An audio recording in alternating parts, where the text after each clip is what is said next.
Et donc, ouais, on arrive, on s'assied. Bon, ça si, tout, et rien. Tu sais faire une randate? Ce serait top. Ouais. Ouais, vas-y. Non, non. Non, je fais le snake. Non, tu peux dire, allez. Je fais le snake. Non, non, tu verras, comme je t'avais dit, c'est une discu. Comme tout à l'heure, quoi. Hein? Comme tout à l'heure. Ouais, exact. Ouais, on aurait pu commencer comme tout à l'heure. Mais ça a commencé. C'est ça, comme c'est vu qu'on enregistre. T'avais 30 minutes, t'auras, tu vois, le début avec un fond vert pendant 20 minutes. Ah ouais, c'est ça, ouais.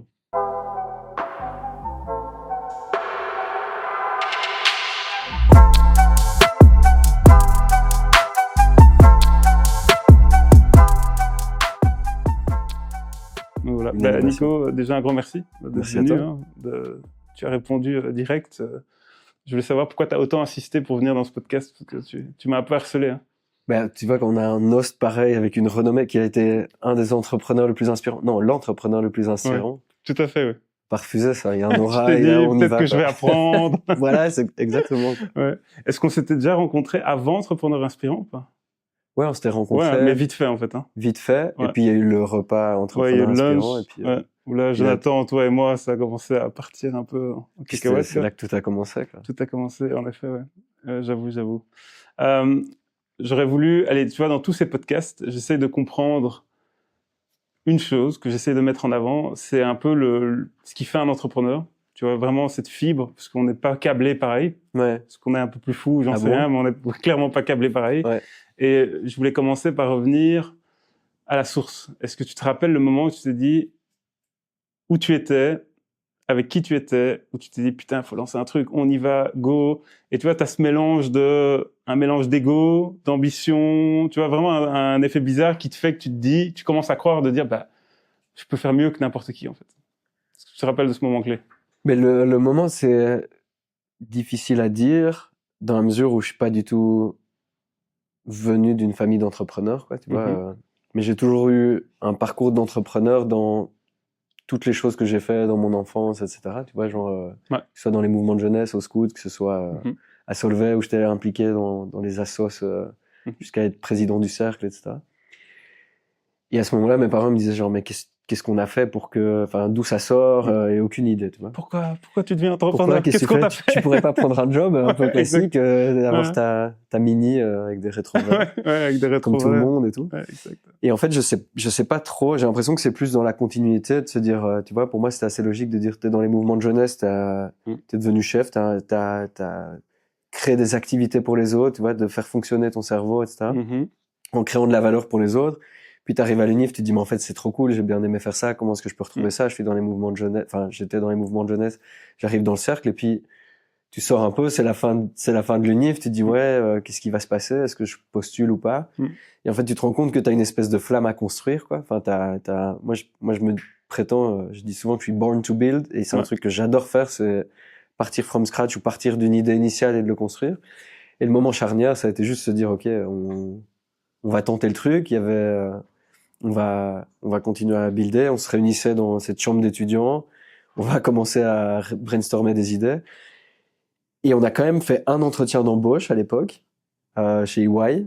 Ça, je l'ai pas dit, tu vois, qui était un total flop, où on n'a pas été pris parce qu'on parlait pas bien flamand, quoi. Je dis on parce que Tib était, à ce moment-là, on allait ensemble là-dedans. On était ensemble en mode, bon, on va quand même aller postuler. Après, ces boîtes-là, ils recrutent tu vois. Ah ouais, c'était un week-end où t'étais dans l'hôtel et puis, tu sais, ils faisaient une soirée, etc. C'était peut-être plus pour la soirée qu'on y allait, by the way. Et après, nous, on a continué là et puis on allait pitcher. Il y a un gars à Bruxelles qui nous a dit, écoutez les gars, je comprends rien à ce que vous faites, ou en tout cas ça a l'air cool, c'est dans mon secteur, j'ai un cowork, venez bosser cet été, je vous offre les places. Et là, en fait, ça a été un trigger de se dire, il y a quelqu'un qui nous fait confiance. Et là, vous étiez encore à l'UNIF ou là, on était à l'UNIF, on sortait de l'UNIF, c'était moi je remettais mon mémoire en seconde cesse, tu vois, plus tard. Et c'était cet été-là, quoi. Et donc, en fait, le mémoire, c'était le soir ou la nuit de ce moment-là, quoi. Et ça a été un moment charnière de se dire, ok, ben on y va. En fait, on a le bureau, donc pourquoi est-ce qu'on peut pas lancer la boîte, quoi? Une entreprise, c'est un bureau, à savoir un bureau, quoi. Et puis l'idée initiale, c'était déjà le shortlist, tu vois, le matching d'agence ou c'était quoi la première version de l'idée? Non, pas du tout. En fait, ça partait d'un constat qui était le digital. À l'époque, c'était, tu vois, il y a 12 ans, il y a le truc qui arrive, c'est le digital. L'intuition que ça allait changer le monde du business de manière ultra forte. Et l'intuition que c'était les meilleurs dans leur domaine allait soit devenir champion, soit en souffrir Ouais. à fond, quoi. Ouais.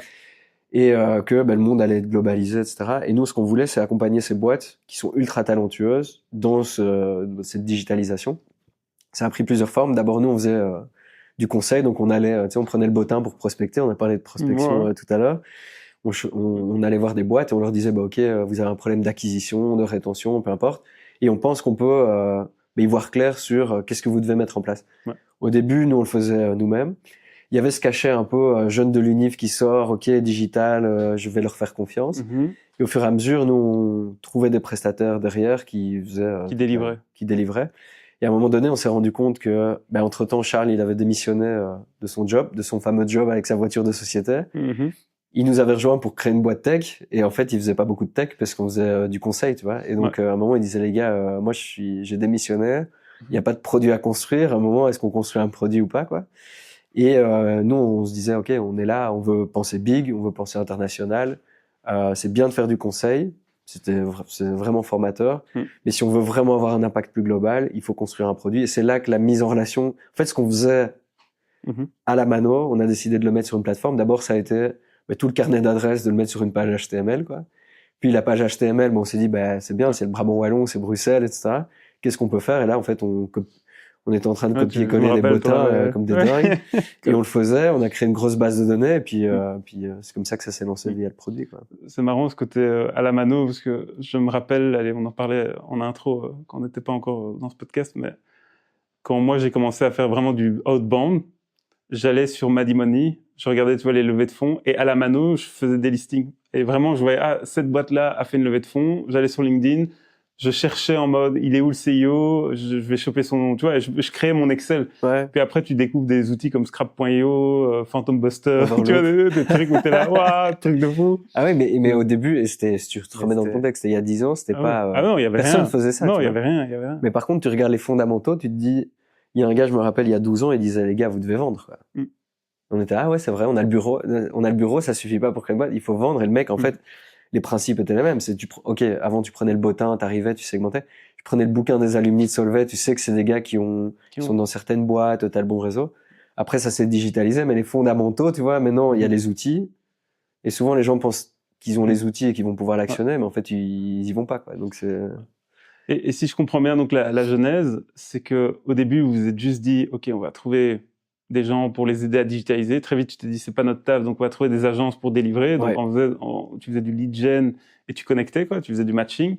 Et après, tu t'es dit, ok, on va scale ça, on va essayer de rendre digitaliser le taf qu'on fait à la main, on va essayer de le digitaliser. Et à quel moment, on va dire, la cible des agences, c'était pour toi extrêmement clair? En fait, dès le début, on s'est dit, on va aller dans la digitalisation. Ce qui va être le nerf de la guerre, c'est c'est le marketing de manière générale. C'est trouver des nouveaux clients, c'est les fidéliser, etc. Donc ça, c'était sûr et certain que par rapport à cette digitalisation, dans un PNL d'une boîte, nous, on allait agir sur la partie marketing, quoi. Ça va du branding, ça va, tu connais très bien ça. Et pas dans la compta. On aurait pu se dire, ok, on va aller digitaliser la compta. Team leader et voilà, un CRM ou un outil d'invoicing. Odoo, tu étais à ça de devenir le quasiment, quoi, quasiment. Moi, réseau social, merde. T'as voulu focus quelque voilà, c'est ça, dès le début, on s'est dit, là, il y a de la valeur qui est créée. C'est un marché qui est toujours et qui va être de plus en plus. Ça, c'était un peu une intuition qu'on avait, c'est de dire, en fait, les meilleurs, ça, tu le vois dans le monde des agences, c'est que il y a 10 ans, les meilleurs de la place, qu'il y a 80% qui sont morts, quoi. Les 20% qui restent, ils sont, c'est pas certain que c'est encore les meilleurs aujourd'hui, quoi. Et il y a un taux de rotation. Et cette digitalisation, il y a un comparatif qui est clair avec l'IA maintenant. Les meilleures agences d'il y a 6 mois, c'est pas les meilleures agences d'aujourd'hui, tu vois. On parlait de Claude Cause, ce genre de choses. Et ça va tellement vite. Et donc, il y a un mix entre un gros poste important pour une boîte, c'est le marketing, c'est comment est-ce qu'on génère de la croissance, quoi. Avec un terrain fertile à avoir de la mise en relation qui est, c'est ultra fragmenté, quoi. Et aussi, de nouveau, c'est un poste important, c'est que tu peux pas te louper, etc. Donc, ce segment, et c'est facile de me le dire, là, je te le dis en 3 étapes et tout. En réalité, on s'est lancé, on s'est dit, ouais, ça a l'air bien, il y a de la valeur, on y va, quoi. Et, on a vu au fur et à mesure, c'est que, ouais, c'est un gros marché, le marché du service, c'est en trilliards, quoi. Tu vois, c'est un énorme marché. Et ça nous apportait de la Belgique, la France, maintenant, c'est plus de 100 pays, quoi.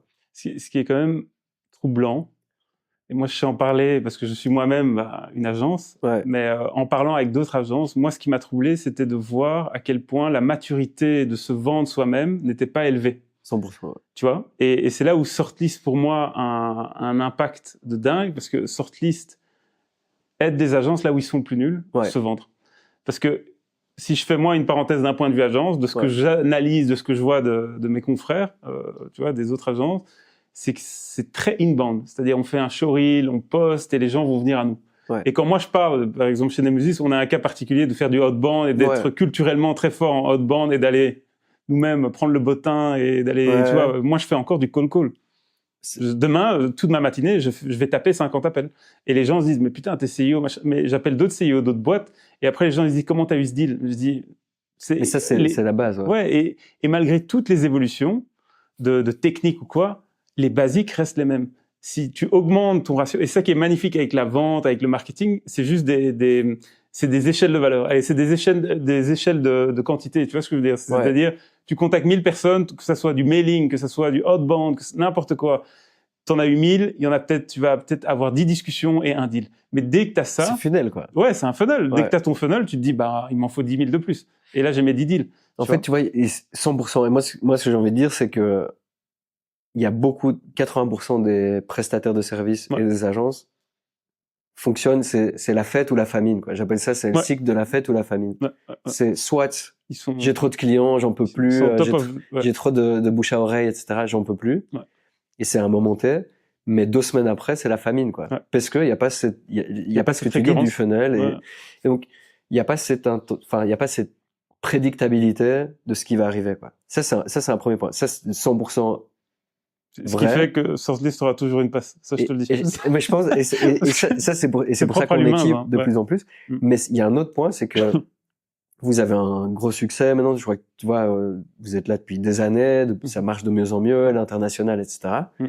Mais si je parle il y a de nouveau, c'est 80% des agences et des prestataires de services à qui je cause, qui sont dans des croissances telles que les vôtres, ou qui passent de 0 à 7 millions en 3 ans, etc.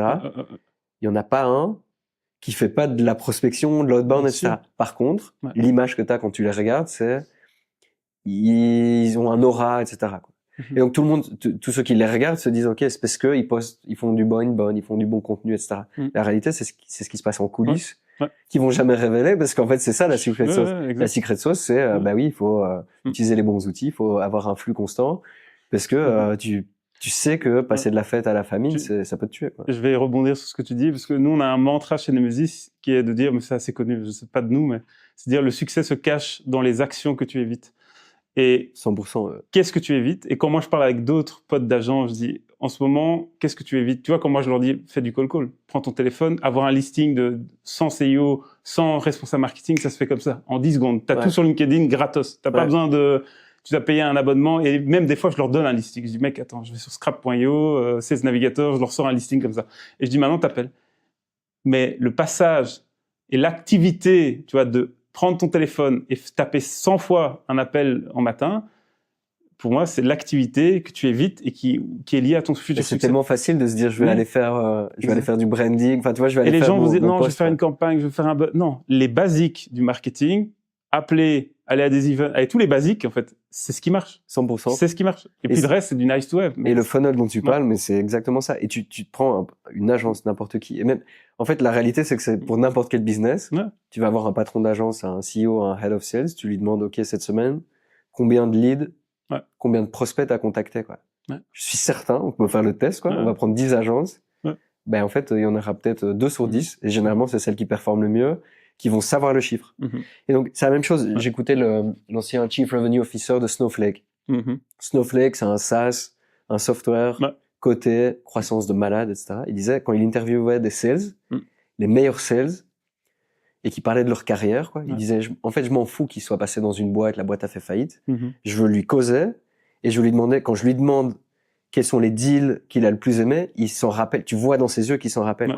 Quand je lui demande quel ranking il était dans les sales, combien il y avait de sales, c'était quoi son ranking, il le sait parce qu'il veut devenir numéro 1. Quand je lui demande combien de leads il a contacté, il le sait parce qu'il faisait son pipeline, quoi. Et donc, tu vois, il y a un aspect là-dessus qui est peut-être quasiment animal de sentir le business, quoi, et qui est oublié, quoi. En fait, on est là et Et de nouveau, il y a cet aspect-là, et puis il y a l'aspect du cordonnier qui est le plus mal chaussé, et ça, c'est une catastrophe.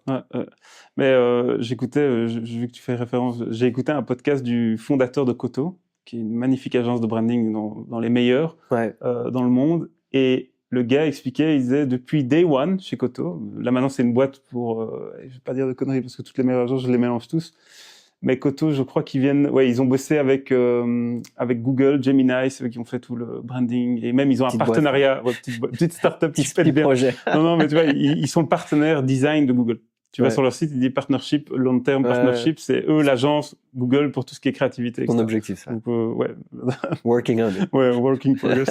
On arrive d'ici 2-3 ans à l'est. Mais non, et le gars expliquait, il disait, depuis day one, chez Koto, je me suis bloqué 2 jours semaine, focus sales.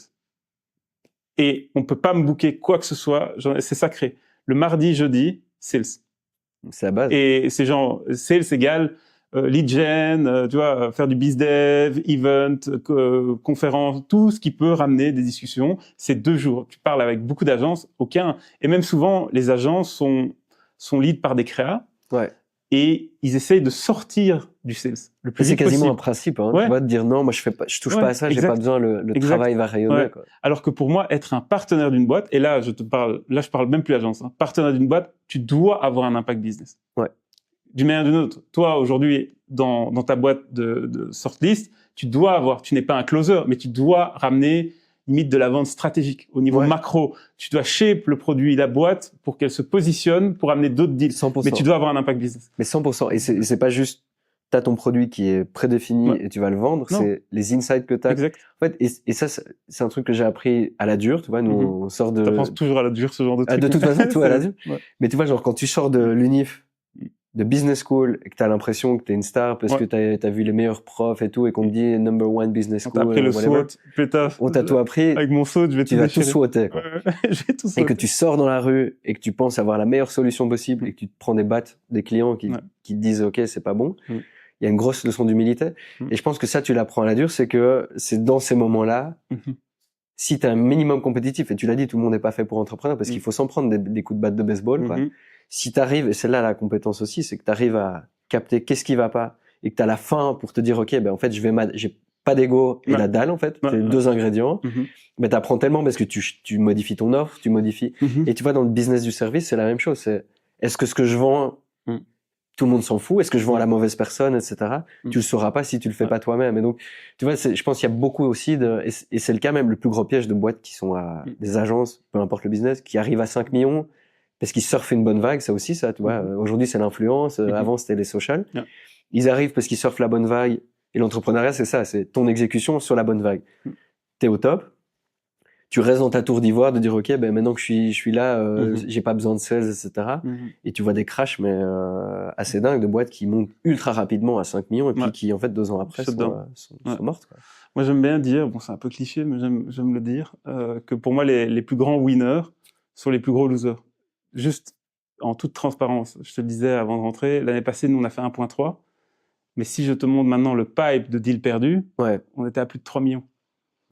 Tu vois, mais et ça veut dire que le nombre d'offres à coup, parce que nous, nos deals sont entre 50 à 150, tu te rends compte le nombre d'offres qu'on a perdues pour que 3 millions soient poubelles. Le nombre de deals, de discus, tu vois, et tous les deals pour sont... le moment, parce que tu peux les repiocher après, quoi. Exact. Et des fois, ça se fait pas, des fois, ça, tu vois, il y a des discus, on a commencé il y a 2 ans, maintenant on les signe, il y a tous des trucs, des fois, ça arrive pas avec ce qui se passe maintenant, on va postpone, il y a toujours des trucs. Mais c'est ça que les gens doivent des fois comprendre, c'est que c'est juste du ratio. Exactement. Nemesis n'est pas meilleur qu'un autre, on n'est pas incroyable, on n'est pas divin. C'est sûr de ça. Non, mais tu vois, les gens, parfois, évidemment, quand tu es sur LinkedIn, tu partages les succès.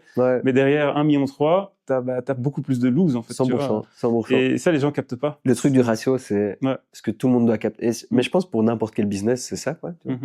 Et c'est une question des stats, quoi. Et l'intensité et mettre les reps, quoi. Et après, quand tu perds un deal, et dans notre cas, c'est des deals, c'est juste c'était pas le fit et ça n'allait pas, ou il y avait un truc qui c'était pas nous, et donc tant mieux, c'est quelqu'un d'autre, tu vois. Mais that's it, il y a pas à se remettre tout complètement en question en disant c'est juste ça fitait pas. Il faut quand même se remettre un peu en question.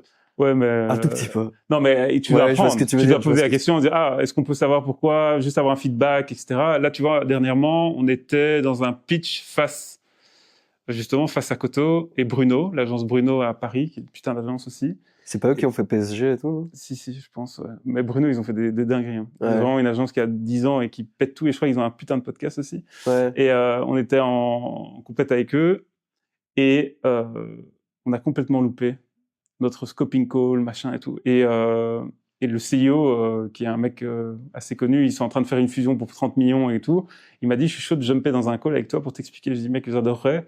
On a tapé un call et je lui ai dit, OK, explique-moi où est-ce qu'on a chié, qu'est-ce qui s'est passé. Et il m'a dit sec.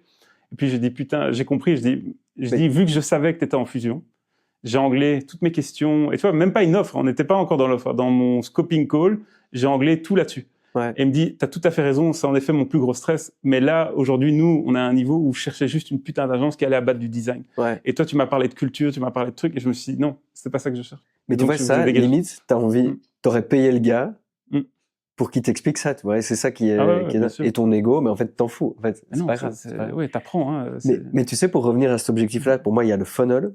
Et puis, il y a un truc, c'est que moi, je crois pas aux objectifs. Je pense que tu dois pas construire ta boîte par rapport à des objectifs, mais tu dois construire ta boîte par rapport à des systèmes. Qu'est-ce que je veux dire par là? On va prendre l'exemple du 1,3 million. Quoi. Ouais. Si tu commences ton année, cette année, tu dis 1,3 million, je vais arriver à 3 millions, et tu dis, en fait, moi, mon année, elle sera réussie si j'arrive à 3 millions. Ouais. En fait, c'est un oui ou un non, quoi. Ouais. Donc, ça veut dire quoi? Ça veut dire que si t'es pas à 3 millions, t'as raté, quoi. Ouais. Est-ce que si t'es au-dessus, t'as réussi? Tu vois? Donc, ouais. Et c'est ça qui est compliqué. Par contre, tu dois être intentionnel par rapport au fait que tu arrives à 3 millions et construire le système. Ça veut dire quoi? Comment tu arrives à 3 millions de 1,3 à 3? C'est, en fait, ta stratégie, elle est, je veux que mes clients existants payent plus, je veux en attirer plus. Si tu veux en attirer plus, c'est là que tu décomposes le funnel. C'est qu'en fait, je dois faire 50 calls par jour, je dois avoir X leads, etc. Ouais. Et là où, et c'est la vérité, enfin, c'est la même chose dans la vie, tu vois, c'est faire du newbie, c'est comme dire, c'est comme si tu disais, je veux un six-pack, quoi. Ouais. Et à la fin, quoi, c'est ton année, tu fais tes bonnes résolutions, tu dis fin de l'année, je veux mon six-pack, quoi. Ouais. Ça, c'est ton objectif, quoi. Ça veut dire que toute l'année, tu te mesures par rapport à ça, et donc en fait, t'es constamment en train de faire du on-off, et en fait, t'as une vie misérable. Alors que si tu te dis, en fait, je crée un système où je vais à la salle de sport 3 fois par semaine, je mange sainement, etc. Ouais. En fait, tu fais des petites wins tous les jours, quoi. Exact. Et ton call, c'est, je veux arriver à 3 millions, mais mon petit quick win toute la journée, c'est se dire, j'ai fait mes 5 calls, boum, j'ai réussi, en fait. Et donc, je pense qu'il y a toujours ce truc-là, et si t'es dans un objectif, tu te flagelles tout le temps. C'est, putain, en fait, je suis pas encore à 3 millions, et donc, t'es misérable, quoi. Exact. Et donc, ton énergie on a vécu ça il y a 2 ans, avec Nemesis, où on mettait des targets, et qu'on n'atteignait pas, et on était mal. On le vivait méga mal. Ah ouais, et à un moment donné, tu fais quand même un step back, et tu dis, mais attends, comparé à l'année passée, on est quand même en putain de croissance, en fait. Donc, c'est cool. On n'a pas les targets, ça fait chier, mais en fait, on est en croissance. Tu vois, on est toujours en croissance, mais à un moment donné, ça devenait, comme tu le dis, toxique, parce qu'on se disait, putain, ce mois-ci, on n'a pas atteint la target. Ce mois-ci, on n'a encore une fois pas atteint la target. Ah, ce mois-ci, on l'a atteint. Mais tu vois, mis sur l'année, comparé à l'année passée, on avait putain grandi, on passait, tu vois, allez, je te parle d'il y a 3 ans, il y avait juste 1 employé, puis l'année d'après, t'as 5 employés en plus, et tu te dis, mais en fait, là, ça y est, on devient une petite boîte, on commence à grandir, et puis t'évolues. Mais on le vivait méga mal. On célébrait pas parce que on n'avait pas atteint la target. Ouais, mais ça, célébrer, ça, c'est mais ça c'est les classiques, c'est les classiques je pense de tout le monde, parce que à chaque fois que je parle de célébration à d'autres entrepreneurs, ils sont là, mais mec, il faut se forcer. Le jeu n'est jamais fini, donc c'est jamais fini. Mais ouais. Non, je vois très bien ce que tu veux dire. Et c'est pour revenir à Sortlist, je pense que c'est là le lien intéressant, c'est que tu remplis, en tout cas du point de vue des agences, tu les aides. Aujourd'hui, allez, moi c'est ce que je challengerais chez Sortlist, c'est qu'aujourd'hui tu fais un tampon sur un problème que les agences ont, qui est la vente. Tu vois, Sortlist les aide à avoir des leads, etc. Mais c'est un peu en mode, tu les apprends pas à pêcher, quoi. Tu vois, si on fait la fameuse analogie. Mais là, j'ai l'impression que vous êtes en train, et pour moi, c'est ça où il faut faire un cercle vertueux. Je vois vraiment Sortlist comme un acteur déjà bien placé, comme une pierre angulaire. Et pour moi, la vraie narrative de Sortlist, ça devrait être de créer du empowerment chez les agences, de prendre contrôle sur comment devenir performant en tant qu'agence, et que comme ça, Sortlist va pouvoir aussi évoluer en termes d'outils, en termes de ce qui va amener comme insight, comme intent, tu vois, et vraiment se positionner comme un thought leader de comment la vente de demain est faite. 100%. Tu vois. Je sais, là, je te fais une passe décisive, parce que je sais un peu le futur que tu es en train de construire. Non, mais c'est 100% ça. Et c'est ça le truc, c'est que à un moment donné, c'est où est-ce que tu commences, où est-ce que tu t'arrêtes. Et je te dis dès le début, ce qu'on voulait, c'est avoir de l'impact le plus global possible, quoi. ce secteur des agences, il est fragmenté, il est compétitif, tu le vois, il va évoluer à fond, quoi. Et le new business, c'est clairement le nerf de la guerre. Ouais. Le modèle historique de Sortlist, c'est marketplace. On attire des entreprises qui sont à la recherche d'agences. Nous, on fait tout le filtre avec les reviews, etc. Et on leur présente les meilleures agences. Les entreprises nous payent pas, les agences nous payent. Le problème, c'est que, de nouveau, toi, on parlait du funnel, de combien il y en a qui rentrent, combien je convertis. C'est que tu peux pas te dire, j'ai un impact considérable pour tes clients si tu envoies un deal tous les mois, quoi. Ouais. Le deal tous les mois, on prend tes stats en fait, t'as 2 tiers que t'as perdu, 1 tiers que t'as gagné. Sur une année, en fait, t'as intérêt à avoir un pipeline qui est énorme, quoi.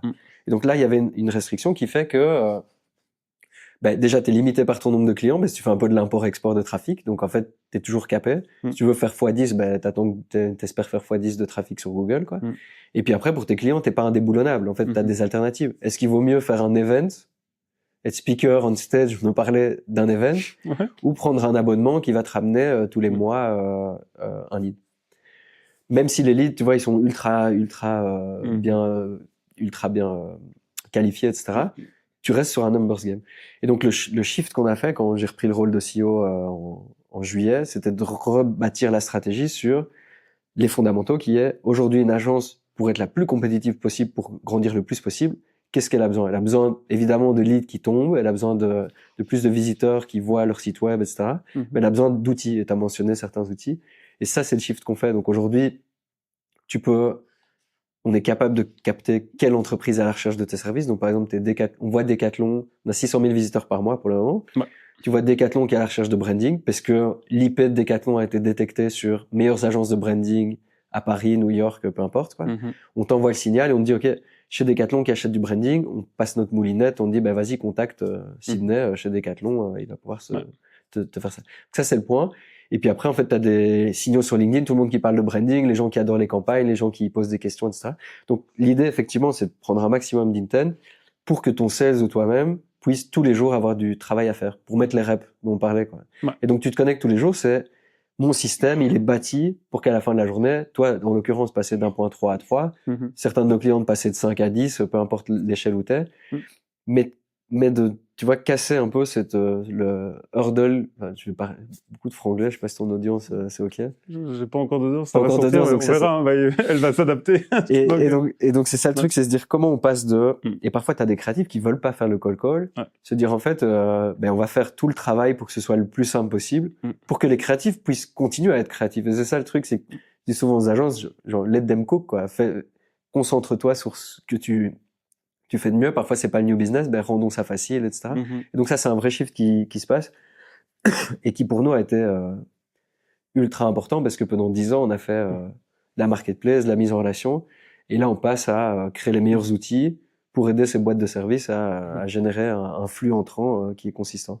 Parce qu'il y a un besoin et parce que en fait, c'est la réalité du marché. En se prenant des claques, par exemple, pour Nemesis, toi, tu me disais, en fait, ça a été une très bonne solution à une certaine phase de notre business. Aujourd'hui, tu as beaucoup plus de succès à faire de l'outbound, etc. C'est dommage, on a les bons outils maintenant. ça va se transformer en sales call ici. Non, mais tu sais, je reviens sur l'analogie que tu as faite tout à l'heure, tu vois, des agences qui sont toujours, font la fête et puis... famine. Et famine. Et en fait, l'être humain, là, pour moi, c'est vraiment général. C'est encore une fois, même pas au niveau des agences, c'est tout l'être humain. On ne gère, pour moi, le plus dur en tant qu'entrepreneur, et j'aimerais avoir ton point de vue là-dessus, c'est la gestion du confort.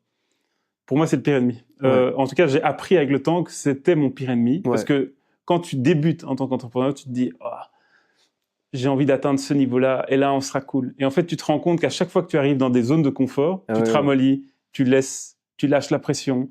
Et en fait, c'est hyper vicieux en entrepreneuriat. Tout dépend de ton business. Par exemple, dans le cas d'une agence, parce que nous, on l'a eu, hein, le roller coaster, fête, famine, on l'a eu assez, et à chaque fois, on avait la haine. Tu connais Johan, hein, Johan Moyel, on s'insultait en disant on est des connards, tu vois, on s'insultait nous-mêmes en disant vraiment putain, on est trop cons.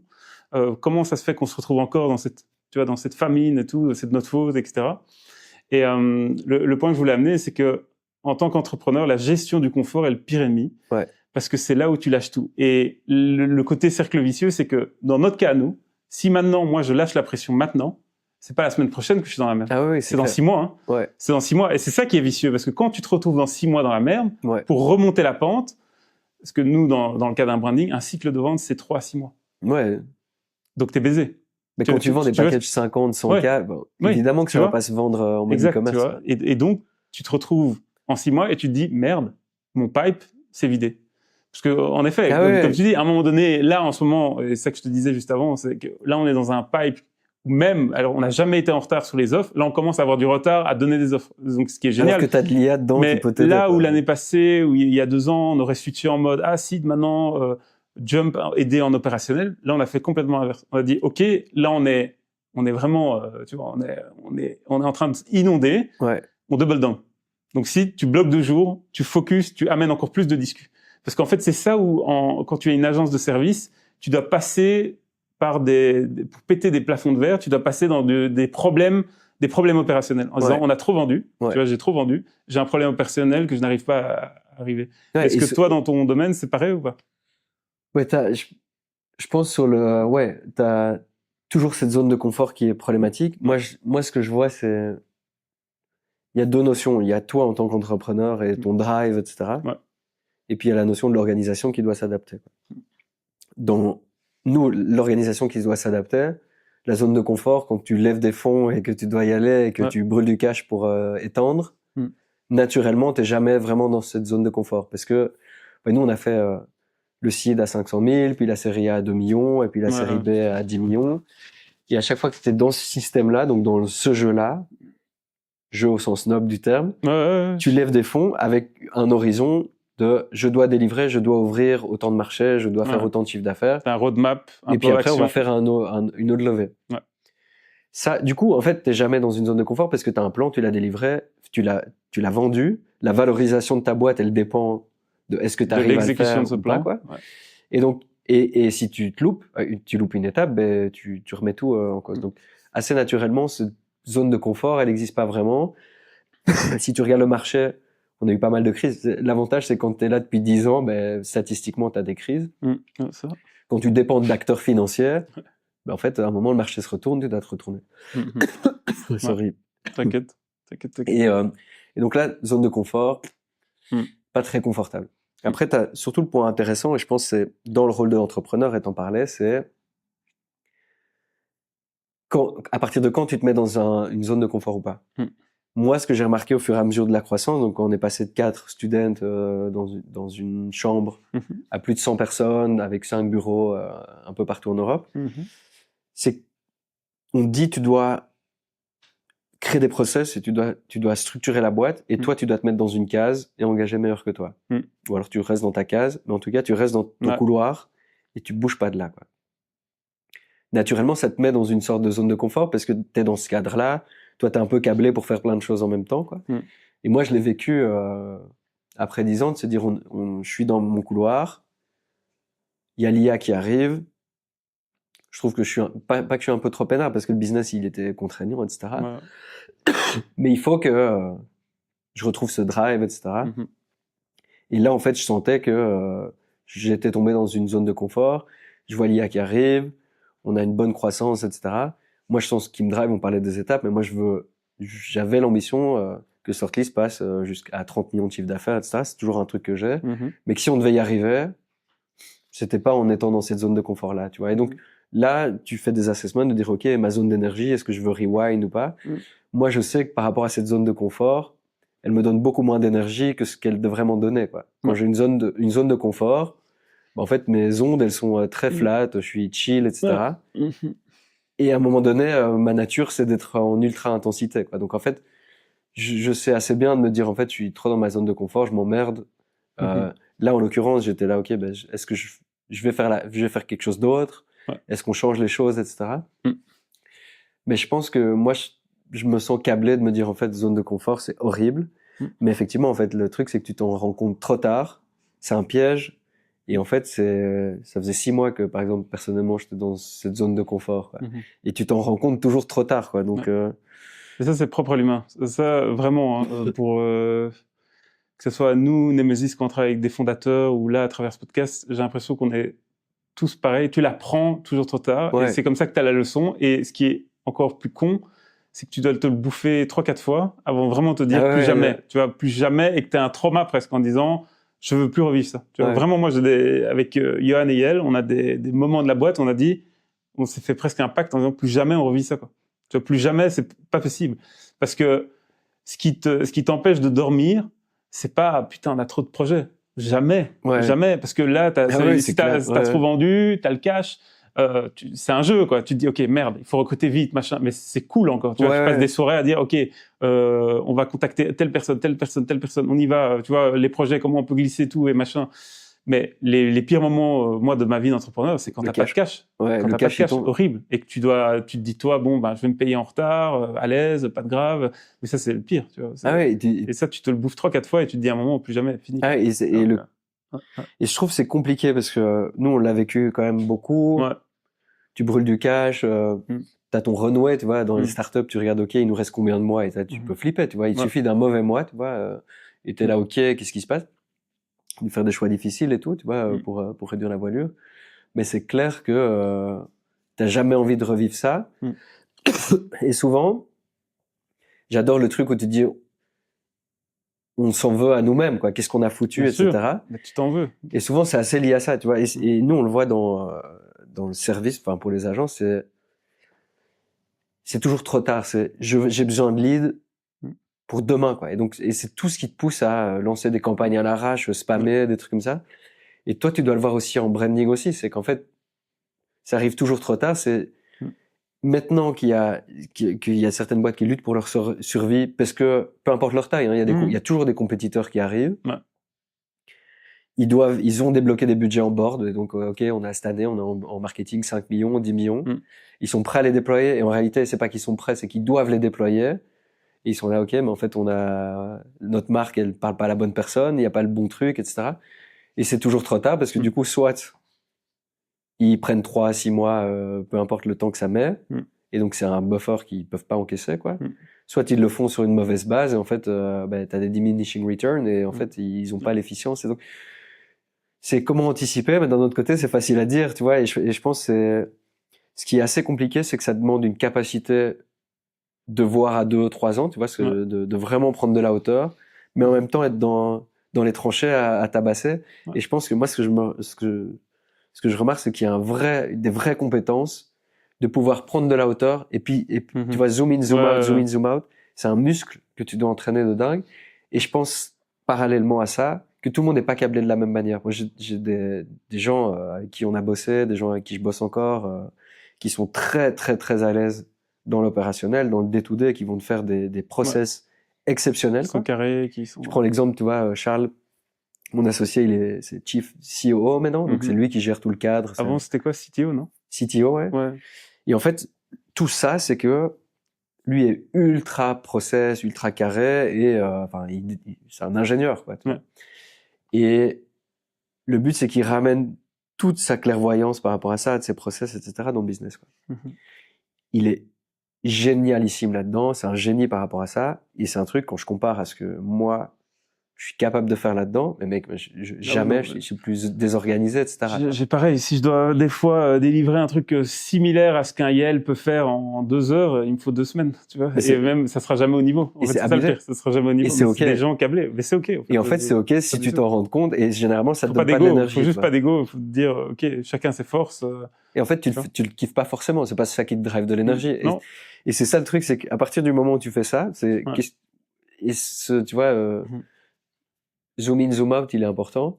Comprendre qu'en fait, c'est ok de pas vouloir, tu sais, il y a des trucs que t'aimes pas, tu le fais pas, qu'en fait. Et je veux pas dire ça, mais tu vois, je parlais souvent de dire, en fait, pour moi, c'est pas le time management, c'est la gestion de l'énergie, quoi. Faudrait plus parler de l'énergie management et de dire, ok, le call. Disons, on va parler du call.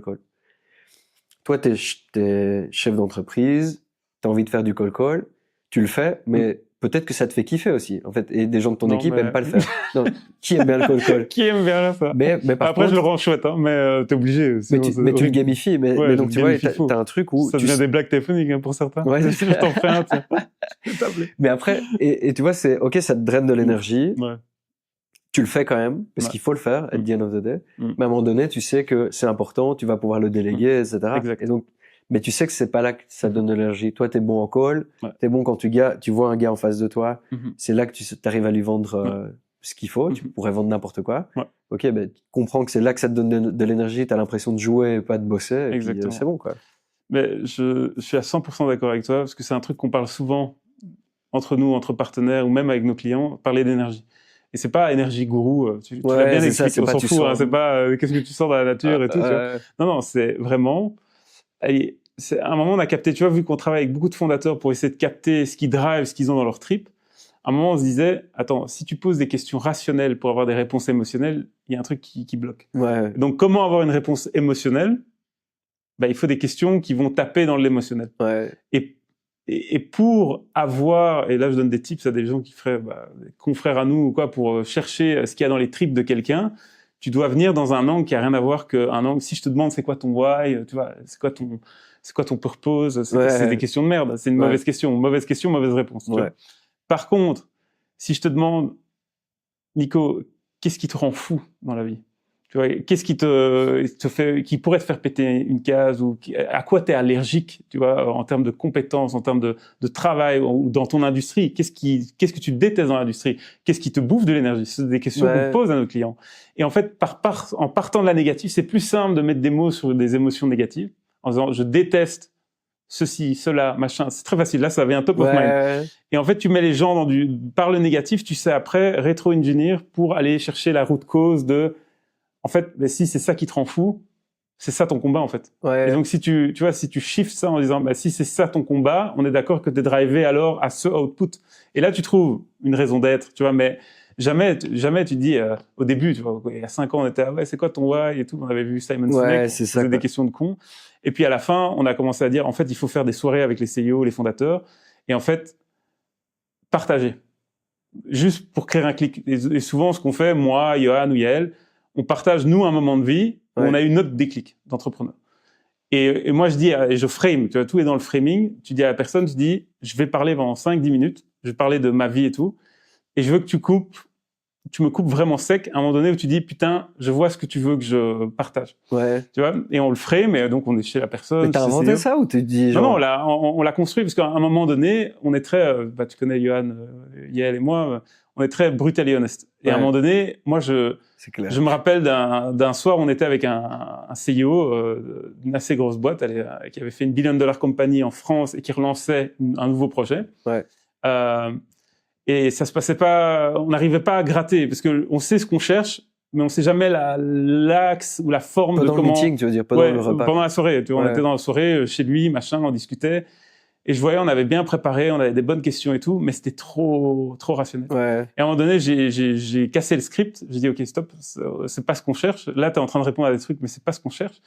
Et j'ai dit, écoute, moi, je vais te partager un moment de vie, de mon histoire, et je veux que ça tilte chez toi et que tu dis, putain, je vois, tu vois. Et là, je commence à expliquer. Je dis, moi, ce qui m'a rendu fou et pourquoi j'ai lancé Nemesis. Évidemment, je monte les curseurs pour vraiment créer un impact. Et puis là, il me dit, OK, stop. J'ai capté ce que tu veux. Et là, il m'explique vraiment son moment clé de vie où, tu vois, il a eu son stress. Parce qu'en fait, à un moment donné, il y a toujours un mélange où tu te dis, et pour moi, pour être entrepreneur, il faut un mix d'ego. Il faut un peu d'ego. Et même si chez Nemesis, on scande tout le temps qu'on est égoless, parce que moi, je me fais défoncer par mes partenaires tout le temps parce que je veux apprendre et que j'ai pas d'ego. Un client peut me défoncer, je peux me faire défoncer vraiment parce que je veux apprendre. Et c'est ça qui est mon prisme. Et donc, j'ai vraiment pas d'ego. Un stagiaire m'a déjà dit, mec, ta présentation était à chier, mais je l'ai poussé, tu vois, et je dis, explique-moi pourquoi. Et j'étais nice. J'ai appris, merci beaucoup, tu vois. Et, mais le truc, c'est que, allez, pour moi, c'est clé, tu vois, d'aller deep dive comme ça, quoi. Parce qu'en tant qu'entrepreneur, mais de toute façon, un mix, tu vois. Et ça, tu vois, toi, tu l'as appris parce que genre, dans les tranchées, parce que là, c'est un exemple, c'est un truc d'inspiration, tu vois, c'est vraiment genre, tu l'as fait et tu te dis, OK. Mais en fait, c'était ce momentum-là où je me suis dit, mais on essaye d'avoir ce qui drive un être humain, de mettre des mots sur pourquoi cette personne se lève chaque matin, qu'est-ce qui lui donne de l'énergie, vraiment, qu'est-ce qui lui donne. Et on posait des questions qui étaient beaucoup trop, tu vois, frontales ou quoi. Et en fait, il faut juste créer un déclic, il faut juste partager, tu vois. Et là, le but, c'est quoi? Pour toi, c'est de rentrer, créer le lien pour que le prospect signe le deal ou c'est déjà Non, là, on commencé? travaillait. Là, on travaillait avec la personne. C'est Ah quand oui, on ok, travaille ok. avec un Ah client oui, ok, après. pour l'aider à comprendre qu'est-ce qui drive cette personne. Ah oui, c'est ça. C'est quoi sa narrative, tu vois, Pour c'est créer pourquoi. l'image de la boîte à Exact. son image, quoi. Exact. Pour vraiment, parce que pour nous, tous nos clients sont des founders-led company. Ouais. On travaille qu'avec des fondateurs. Parce que quand tu expliques notre méthodo à un CEO, on va dire, qui est employé, souvent ça fait peur. Après, maintenant, on commence à en avoir plus. Il faut cette fibre entrepreneuriale. Ouais. Tu vois. Mais s'il n'y a pas cette fibre entrepreneuriale, et ça arrive que tu as des CEO qui sont là pour faire performer la boîte et qui sont pas des builders. Ouais. Tu vois, quand tu parles et quand je dis ce pitch-là à un builder, il dit vas-y go, cuisine-moi, Ouais. défonce-moi. J'ai envie d'apprendre, j'ai envie de me challenger. Ouais, Tu vois. ouais. Et quand tu parles c'est pas le même pitch. Et maintenant on a cette finesse de dire ok, là on n'est pas face à un builder, mais on peut amener de la valeur, on peut amener de la clarté sur son roadmap, de dire comment maintenant je vais valoriser cette boîte. Tu vois. Donc maintenant on a avec la maturité, parce qu'on apprend aussi, on a appris à voir quand on est face à un builder et face à quelqu'un qui est plus un gestionnaire. Par exemple, Apple, Steve Jobs, builder, Ouais. Tim Cook, magnifique gestionnaire. Il a fait exploser la boîte en termes de valo, en termes de cash, tout ce que tu veux. On peut pas dire le mec est un connard. Le mec a fait de Apple. Ah oui, tu regardes la market cap. Oui, exact. Donc, chacun ses forces. Mais tu vas voir que le prochain cycle d'Apple, ils vont mettre un CEO builder. Parce que là, en ce moment, ils perdent leur... Sur l'IA, quoi. J'en sais rien, on verra. À voir. D'office, ça fera partie. Mais tu vois, d'office, c'est des cycles. Quand tu regardes même en Belgique, Bipost, avant, c'était un fondateur, c'était un CEO gestionnaire. Maintenant, ils ont un CEO qui est en train en 5 ans, qui est en train de tout renouveler, quoi. Ouais. Tu vois, et de tout pivoter, quoi. Mais il y a un autre point sur ça, c'est, moi, je pense d'aller chercher dans les tripes, c'est exceptionnel, surtout dans ce que vous faites comme boulot, quoi. Mais il y a un truc que je trouve excellent et qui, pour moi, explique la croissance, le succès que vous avez, c'est, tu sais à qui tu t'adresses, quoi. Un CEO founder-led, enfin, tu vois, un founder-led, je sais pas comment tu l'as décrit. Ouais. Je peux te le décrire. Je peux même, si tu veux, je peux ouvrir les portes de ça. Ça va t'intéresser, peut-être. Non, mais vas-y, parce qu'en fait, c'est non, mais c'est parce que tu vois, pour moi, on parle de funnel, on parle de faire de l'activité, mais en fait, à un moment donné, il faut savoir aussi à qui tu t'adresses, parce que il y a rien de pire que de faire du call sur des gens qui sont pas dans ta cible, quoi, tu vois. Exact. Pour moi, je vais break down le truc de manière hyper simple. Je vais raconter ce que je n'ai jamais raconté en public, le connard. Non, je break down le truc de ce qui de manière super simple. Pour moi, quand tu es une boîte, focus d'abord sur ce que tu as dans tes tripes, ta vision. Ouais. Et après, ton seul job, en tant que CEO et en tant que boîte, c'est de trouver des gens qui pensent comme toi dans le monde. Si tu as été méga clair sur voici ce qui nous incarne en tant qu'identité, en tant que personne, en tant que groupe de personnes, tu vois, ce qui nous associe, parce qu'une entreprise, c'est une association de personnes avant tout, pour un projet, tu vois, avec un purpose. Si on est ultra clair en interne en disant ça, c'est notre culture, c'est comme on est, le seul job qu'on a maintenant, c'est de trouver des gens qui pensent comme nous dans le monde. Que ce soit pour des clients ou que ce soit pour des gens qui veulent travailler chez nous. Ça déjà, base. Une fois que c'est ultra clair pour qui tu es toi en tant que boîte, maintenant, ça devient très facile de dire à qui je m'adresse. Parce que c'est moi, mais dans un autre contexte. Ouais. Et ce que beaucoup de gens se trompent, ils focusent énormément sur le persona, alors que le persona n'est pas la clé de la vente. La clé, c'est le contexte. Parce que toi, tu es un CEO founder-led. Si je te pitch aujourd'hui, tu vas me dire, j'en ai rien à foutre. Ouais. Tu vois? Par contre, il y a des contextes de ta vie de boîte, et moi, je sais les triggers ou les trucs qui pourraient faire qu'à un moment donné, je vais revenir dans ta vie. Tu vois, pour te dire, hey Nico, comment tu vas? Tu vois, je vois que tu as quitté ta meuf. Tu vois, c'est un peu ça. Non, et les contextes qu'on a nous chez Nemesis, en fait, ils sont liés à l'impact qu'on règle, les problèmes qu'on règle. Les différents problèmes qu'on règle, le top of mind, c'est clarity. Et la clarté qu'on amène chez nos clients, à quel moment, pose-toi la question ouverte, à quel moment ta clarté pour ta boîte se fait le plus, j'allais dire enculé, mais le plus... J'essaie Non, mais à quel moment de ta vie de boîte, la clarté se fait le plus challenger? Quand tu es en train de scale, tu viens de faire une levée de fonds de 5 millions, série B, go to market, tu internationalises, tu recrutes, tu passes de 20 personnes à 100 personnes. Tu vois, même toi, tu les as vécus. Ces moments-là où tu te dis, putain, mais on va diluer notre culture. Donc, en interne, problème de clarté, on va diluer ma culture. Je vais attaquer d'autres marchés. Comment je m'assure que mon offre soit ultra claire pour des marchés, des contextes différents? Tu vois? Donc, dans ce moment-là, ça, c'est un contexte de boîtes qui sont en train de scale. Ça, c'est un des contextes. Donc, pour moi, très facile de analyser, dire quelles sont les boîtes qui sont en train de faire série A, série B, série C, qui sont des internationalisations, des scaling, des vrais scaling, tu vois. Ça, c'est le premier contexte. Deuxième contexte, boîte qui se casse la gueule. Une boîte qui se casse la gueule, problème de clarté, problème de positionnement. Donc, comment je vais aider cette boîte à se pivoter, à se rechallenger, etc. Autre contexte, merging acquisition, une fusion.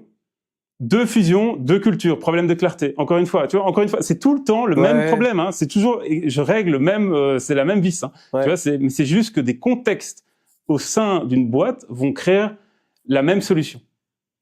Et c'est le même pitch. Hein. C'est exactement le pitch. Changement de leadership aussi. Hein. Changement de leadership. Évidemment, intent. Je vois un nouveau CEO qui commence. Le nouveau CEO dit, j'ai une chance sur deux, comme je t'ai dit, si c'est un builder ou quoi, mais une chance sur deux que c'est un builder qui vient insuffler une nouvelle vision, qui a été recruté pour insuffler. Problème de réputation.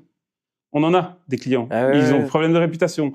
On en a 12. On a 12 archétypes comme ça, de patterns liés à des contextes. Et quand tu as ça, c'est très facile de focus. Mais après, aujourd'hui, on se focus essentiellement sur 2 à 3 patterns.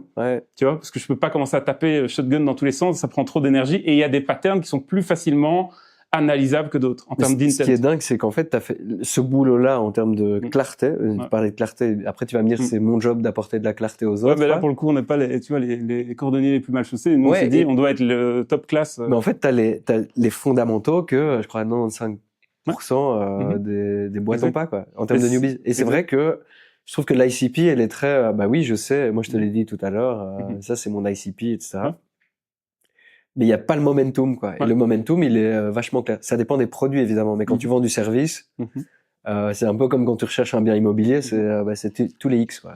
C'est pas un achat impulsif, quoi. Et c'est même, allez, là, tu pourrais te dire, nous, on a créé un positionnement qui est très change management, tu vois, avec Nemesis. Et donc, on a capté des moments de change dans lesquels on peut arriver.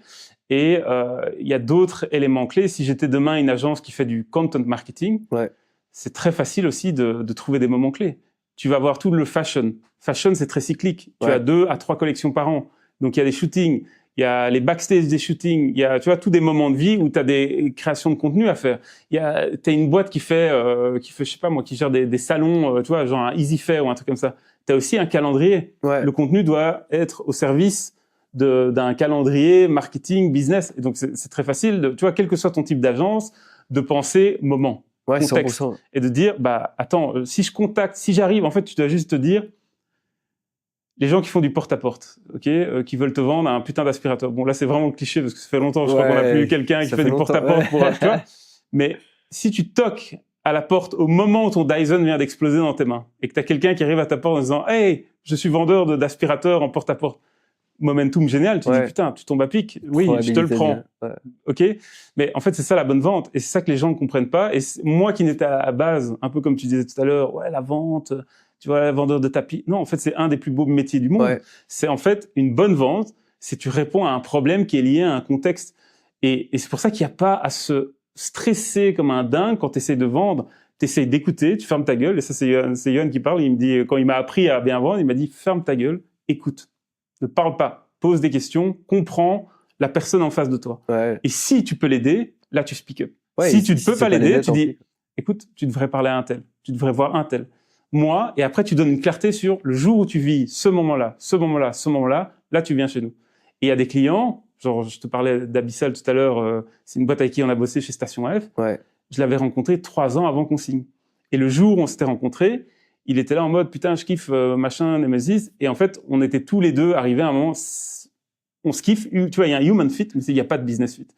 Et donc, mais il y en a qui essayent de quand même, tu vois, ils se rendent compte qu'il n'y a pas de fit et ils essayent quand même de le faire en disant, je vais pas cracher sur du biz. Et en fait, ils clartaient. Et c'est là où il faut refuser. Nous, on refuse. Hein. Il y a des gens, on refuse. On dit non, c'est pas le moment. Les meilleurs refusent, quoi. Et c'est ça le truc. Et même si t'es en crise, en fait, tu peux creuser la crise. En allant plus large, quoi. Tu vois, nous, on se pose toujours en mode startup en disant, OK, Nemesis, on a une startup, chaque case est important. Et donc, chaque case doit être, parce qu'on a une promesse de fou, mais chaque case doit être un succès. Mais le succès est lié, nous, on est tributaire en tant que service du client. 100%. Donc, à ce moment-là, tu peux pas faire de compromis en disant, parce que là, c'est les pires projets, hein, et on en a eu. Je parle de connaissance de cause où on a push et en fait, on s'est dit, il y avait human fit de fou, mais en fait, le business fit était pas bon. Ah, mais 100%. Mais donc, tu vois, là, maintenant, on le fait plus. Mais c'est la même chose, je pense, quand t'es une boîte de choisir la bonne industrie aussi. La vague, la métaphore de la vague. C'est la même chose pour quelqu'un qui veut développer sa carrière, quoi. La grosse majorité du boulot, c'est de capter est-ce qu'il y a un fit avec le produit qui va. Enfin, tu vois, c'est l'histoire des vendeurs qui doivent faire leur. On dit toujours les investisseurs, ils font la due diligence, ils essayent de parler à des clients, ils essayent de regarder, enfin de creuser, quoi.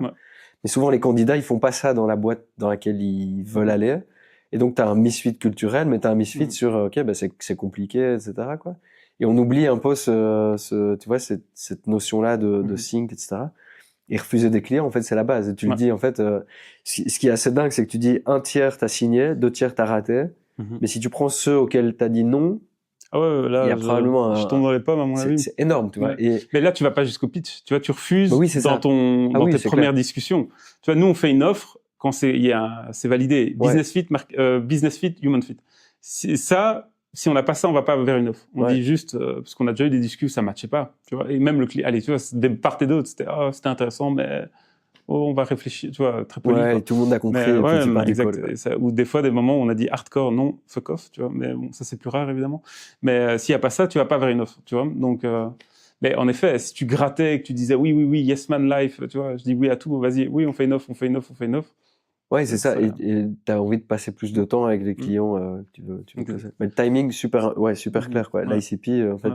Et tu vois, des fois, les gens, ils pensent un peu en mode, mon persona, c'est une femme, 35 ans. Tu t'en fous, en fait. Tout ce qui est démographique, tu t'en fous. 100%. Parce que, imagine, toi, je sais pas ce que t'aimes comme musique ou quoi, mais tu peux avoir les mêmes goûts qu'un gamin de 15 ans Maître ou ouais, voilà, moi aussi, hein, insensé, insensible. Hein, tu l'aimes, mais pourtant, tu la fuis. Non, mais... Parisienne. Ouais, exact. Non, mais tu vois, tu peux être fan de Maître Gims comme ta mère peut être fan de Maître Gims. Ouais. Tu vois, et en fait, tu vois, et des fois, moi, je me rappelais, j'avais été mon début de carrière, c'était dans une grosse agence, c'était BWA. Ouais. Et je me rappelle, ils te faisaient des bundles en mode, ouais, la Gen Z et les machins. Oui, il y a des patterns, mais tu peux avoir quelqu'un qui a 15 piges qui écoute du Mozart, en fait. 100%. Et en fait, c'est juste encore une fois, des points d'intérêt. Quels sont les points d'intérêt? C'est ça qui est smart, tu vois. Et souvent, sur ça, il y a 2 trucs. Enfin, il y a un truc qui me parle, c'est à fond, c'est Frédéric, comment il s'appelle? Je sais plus son nom de famille. C'est lui qui avait créé, qui avait été à la tête de Sandro, Hommage, enfin, tu vois, le prêt-à-porter. Il a scalé le truc comptoir des cotonniers, etc. Et lui, il expliquait, il disait en fait, les gens ils pensent géographique, quoi. Ils disent en fait, moi je cible en Belgique plutôt les femmes à Uccle, pouvoir d'achat, etc. Et lui, ce qu'il disait en fait, c'est que la culture elle est globale. Et la manière dont il voyait le truc, il disait en fait, la femme bourgeoise de Uccle, elle est beaucoup plus proche qu'on le pense de la femme que de la femme bourgeoise de Madrid, de Londres, peu importe, que de sa voisine qui est peut-être dans d'une autre communauté, quoi. Et donc c'était assez dingue de se dire en fait, tu vois, la tribe, en tout cas vers où t'es là, lui il avait son persona qui était pas genre par marché, mais qui était plus dans des références culturelles, quoi. Et donc c'était assez dingue de se dire, souvent on tombe dans le piège très académique au final. Je pense qu'en réalité, quand tu fais des choses, quand tu essaies de monter des offres, quand tu essaies de développer des produits, tu te rends vite assez compte. Et je pense qu'en fait, ce qu'on est en train de décrire, c'est ce qui te fait passer du textbook à la vraie vie, quoi, et la réalité avec des facettes différentes, etc. Et ça, je sais pas s'il faut se prendre des battes de baseball pour y arriver. En tout cas, il faut tester les choses, quoi. Mais à un moment donné, allez, il y a beaucoup de bullshit, de bullshit, de wording, de buzzword pour expliquer des concepts très simples de relations humaines, en fait, tout simplement. 100%. Si tu reprends la base d'une relation humaine, si toi, tu ne gagnais rien à être ici, c'est-à-dire, et quand je dis gagner, hein, c'est très large, que ce soit t'amuser. Tu vois, il y a en fait des échanges humains, tu entretiens des relations avec des gens quand il y a un win-win. Que ce soit ta copine, que ce soit tes proches. Si quelqu'un t'apporte quelque chose, et je te parle au niveau psychologique, au niveau cognitif, au niveau amusement, d'une manière ou d'une autre, tu entretiens cette relation. Tu restes pote avec lui, et le jour où ça s'arrête, ou tu vois que tu n'y gagnes plus rien, ou que l'équilibre n'est plus ajouté. Et donc, c'est pareil avec les marques, ou avec toutes les interactions. Si tu as quelque chose à gagner, tu entretiens une relation, et tu es prêt à mettre du fric dedans, ou inversement, du temps, n'importe. Et ce que les gens doivent comprendre, c'est que ça sert à rien de créer des systèmes alambiqués, c'est juste que on est des êtres intéressés. C'est-à-dire que je suis sûr, toi, si je te demande, donne-moi ton top 3 des marques, donne-moi une marque peut-être de fringues que tu adores. American Vintage. Voilà, American Vintage. Peut-être que tu as une marque de sport. Quelle est la marque de sport que tu kiffes? Nike. Je suis sûr, sur American Vintage et Nike, si je te demande, vas-y, qu'est-ce que tu sais me dire de ces marques? t'as des chapitres dans ta tête. Parce que ces marques t'ont armé. Ouais. Tu vois? Et Nike, peut-être, ça sera Nike, catégorie CrossFit, catégorie, j'en sais rien, golf, et tu vas pouvoir me dire, ouais, ils ont fait cette collab, etc.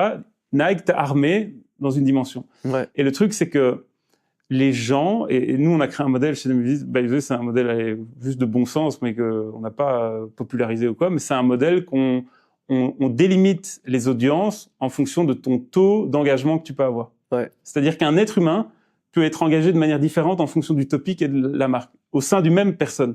Ouais. Donc, et dire juste une personne, le figer en disant c'est ainsi, c'est de la merde. Nous, notre point, c'est de dire, tu peux être fan de danse et comprendre, être hyper impliqué dans certaines marques, mais à la fois être aussi un harders dans du computer ou des trucs comme ça, tu vois, et être codeur, etc. Et en fait, tu peux aussi bouger dans ta vie. Ouais, et c'est ce que Nike a fait magnifiquement bien. Je vais rester sur l'exemple de Nike. C'est que Nike, c'est un moment où il s'est dit, OK, le mass market, c'est, tu as tes creators. Donc, on a découpé un modèle en plusieurs niveaux. Tu as des creators, c'est-à-dire des stars. Ouais. Michael Jordan, Virgil Abloh, tout ça. C'est des gens qui ont une légitimité de fou. Ouais. J'allais dire un autre bip, mais une légitimité de dingue. Puis tu as ce que nous on appelle des harders. Ce sont des gens qui tendent à devenir un Michael Jordan, qui sont fans de basket, ou un Virgil Abloh, qui sont fans de design, de streetwear, etc. Ce sont des gens qui aspirent à devenir des harders. Puis tu as ce que nous on appelle les people, c'est le mass market. Ouais. C'est-à-dire, et tu peux définir ces gens, les créateurs, tu les définis en une phrase, they own it, ils l'ont en eux, ils sont légitimes, ils sont purs. Les harders, they live it, c'est-à-dire ils vivent, ils tendent à, et les people, they buy it, ils l'achètent.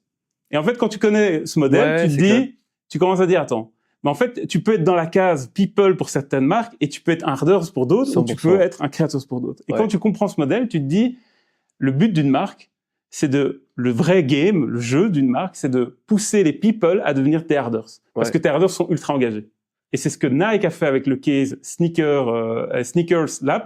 Ils se sont dit, attends, il y a des gens sur Internet qui achètent des vieilles Jordan à $12 000 sur des forums, des Reddit. Ouais. Donc, il y a des mecs fous qui connaissent toute l'histoire de la pompe, de quand elle a été portée, machin, etc. Donc, ultra engagés. C'est ça qu'une marque cherche. C'est des gens, putain, qui vont poncer. Si demain, toi, t'as un Discord sur Sortlist, il y a full personnes ultra proactives en disant, putain, regardez comment on a utilisé l'outil, je l'ai plugué avec un truc. C'est ton cœur de cible. Tu dis, ces gens-là, je dois les nourrir comme des porcs. Je dois les donner toute la food qu'ils veulent. Ouais, tu leur donnes accès et je leur donne full accès. Je veux qu'ils deviennent fous avec mon produit, tu vois. Et Nike s'est dit, OK, on a des gens, il faut aller trouver tous les harders dans le monde. Ces gens qui sont fans de sneakers. Qu'est-ce qu'ils veulent? Ils cherchent du sens. Ils cherchent de l'histoire, du storytelling. On va faire des collabs. On va créer une app avec des drops. Ils veulent se sentir uniques. Et après, qu'est-ce qui se passe? Tu te retrouves à un dîner de famille. Et là, tu vois ton petit cousin qui a une putain de paire de Nike. Tu te dis, mec, j'ai jamais vu cette paire de Nike. Ah, et là, il commence pendant 15-20 minutes à t'expliquer, j'ai l'app. Truc, j'ai fait des rafles avec un jargon, j'ai fait des drops, j'étais à tel shop, j'étais sur liste d'attente, machin, tu sais que ça se revend sur StockX, $3 000, blablabla, etc. Et là, tu commences à te dire, putain, elles sont cool. Et là, tu te dis, j'ai envie d'acheter les mêmes. Là, tu vois en effet, $3 000, tu te dis merde. Ouais, et après, tu vois le prochain drop. La presse qui dit, ils achètent des paires à 3000 balles. Et ça snowball. Et là, qu'est-ce qui se passe? C'est que toi, tu commences à t'intéresser. Avant, t'achetais des Nike comme ça, et puis tu te dis, non, je veux la Nike, un peu, avec une storyline, la Travis Scott, la truc. Et puis là, toi, tu commences à t'informer et à glisser en tant que personne plus engagée, harders.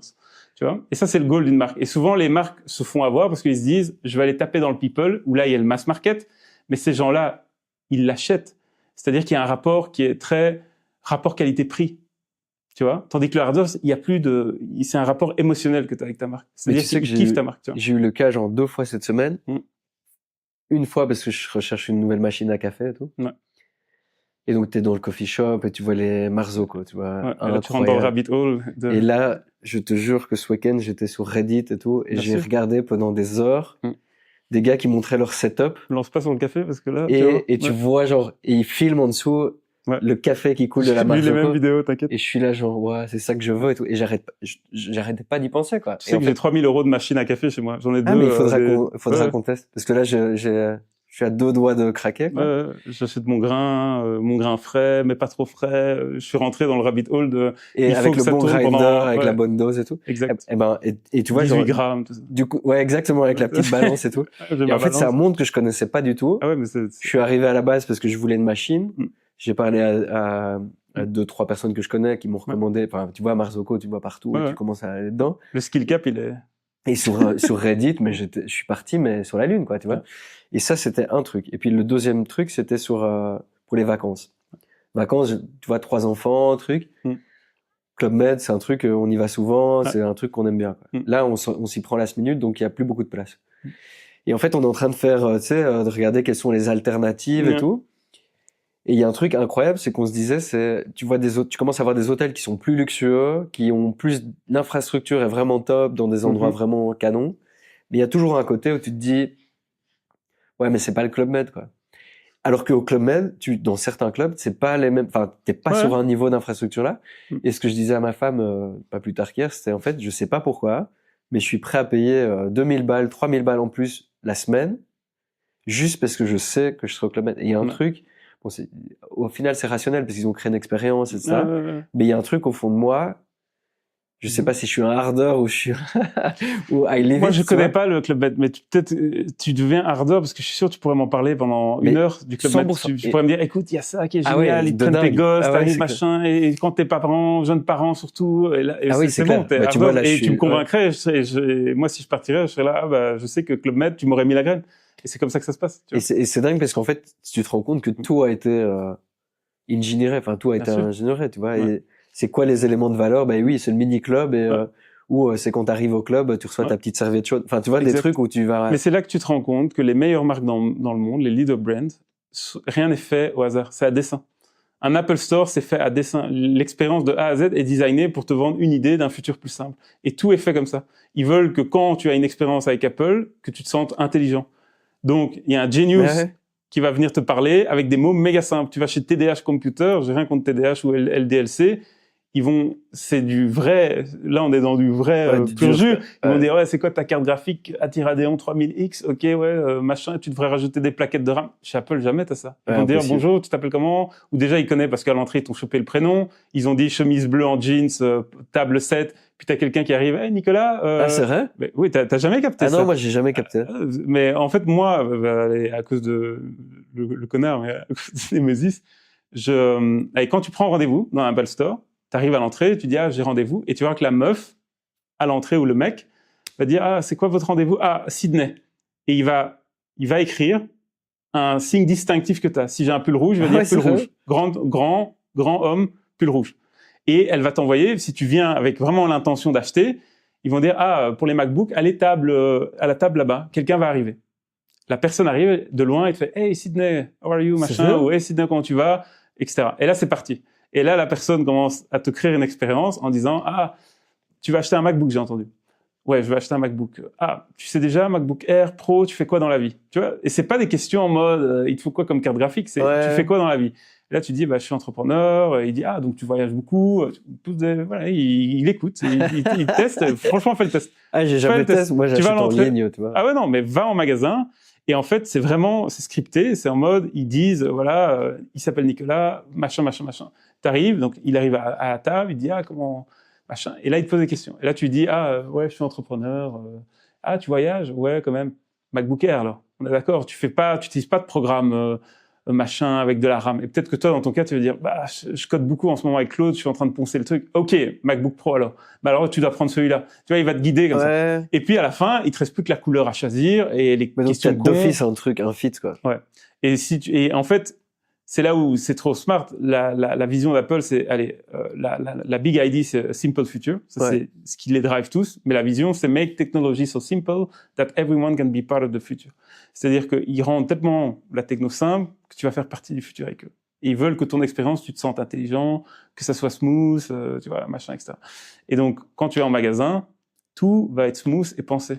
Si tu parles à un genius qui te parle en mots simples, donc tu dis putain, je suis smart. Mais ça, tout est calculé en fait. Mais il y a un truc de dingue, c'est que j'ai entendu HubSpot, tu vois, c'est une boîte cotée, 150 milliards, machine de marketing à tous les niveaux, ils sont toujours trop forts, un temps d'avance, vraiment trop fort. Ouais. Et l'ancien CEO Brian Halligan, il expliquait que les premiers customer success qu'ils ont engagés à Boston, ils allaient dans les Apple Store et ils les recrutaient tous. Et j'avais pas capté. En fait, pour le customer success, et moi j'étais là, parce que tu m'expliques, ça a beaucoup de sens sur le fait, oui, t'as un software. En fait, ils voulaient ramener de l'hospitalité ou ce que tu es en train de décrire dans le software. Ouais. Et donc il dit en fait, nous on allait chasser dans tous les Apple Store. Bien sûr. Ils ont fait Boston, puis ils ont été à d'autres et tout. Ouais. Et c'était un des critères numéro un. Fais l'exercice une fois. Prochaine fois, va dans un Apple Store. Moi, l'autre fois, j'étais tombé sur le Store Manager. Ouais. Par chance. Parce qu'à un moment, il me dit, ah, t'es entrepreneur, tu fais quoi? Tu tapes la discute. Parce qu'à un moment, t'entends ton MacBook, quoi. Tu vois, je venais acheter un MacBook pour un employé et je commence à taper. Je dis, ah, tu fais quoi, toi, ici? Il me dit, ah, Store Manager. Et donc, je me dis, ah, bah, écoute, moi, je fais du branding, je lui pitch Nemesis et je dis, explique-moi comment ça se passe. T'as été drillé? Est-ce qu'on t'a coaché, machin? Et commence à me dire, et moi, ce que je t'explique là, je dis, voilà, pour moi, c'est ça que j'ai lu à gauche, à droite, j'ai eu des discussions avec des gens, c'est ça que j'avais dit, bah, dit, exact. Il dit, on est drillé comme des dingues. On est drillé comme des dingues. Ce que tu dis là, c'est le playbook. C'est comment on rend, tu vois, cette expérience et dingue, tout. hein. Et il me dit, rien n'est laissé au hasard. C'est incroyable. Et il dit, c'est une culture de fou. On est drillé à ça.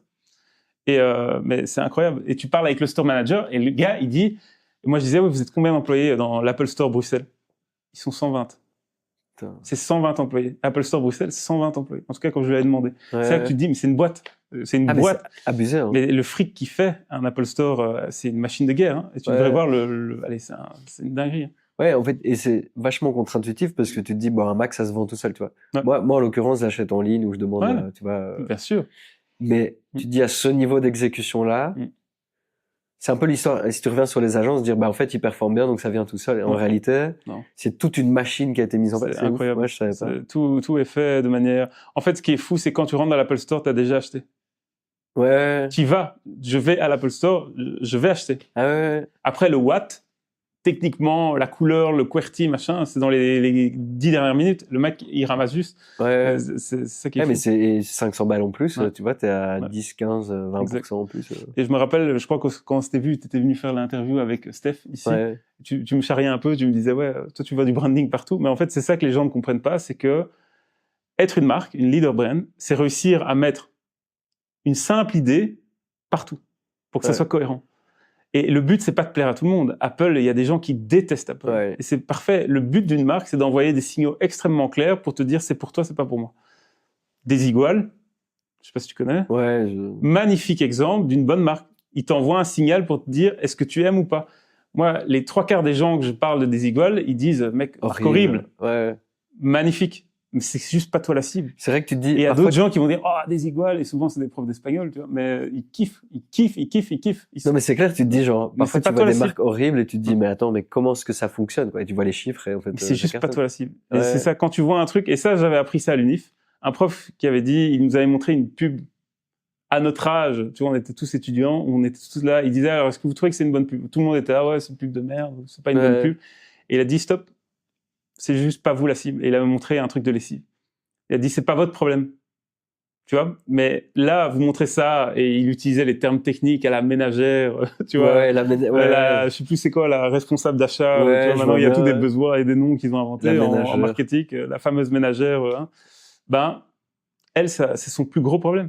Et si demain, toi, tu vois une pub ou un post LinkedIn qui est basé sur comment plugger maintenant Claude à machin, tu vas dire, putain, c'est hyper intéressant. C'est juste, c'est toi la cible. Ah oui, et le truc, c'est qu'avec les socials, tu tombes... Tous ressemblent. Enfin, tu le vois, hein, tu likes un truc, tu vois que ça tout le temps et c'est ciblé là-dessus. Quoi. Exact.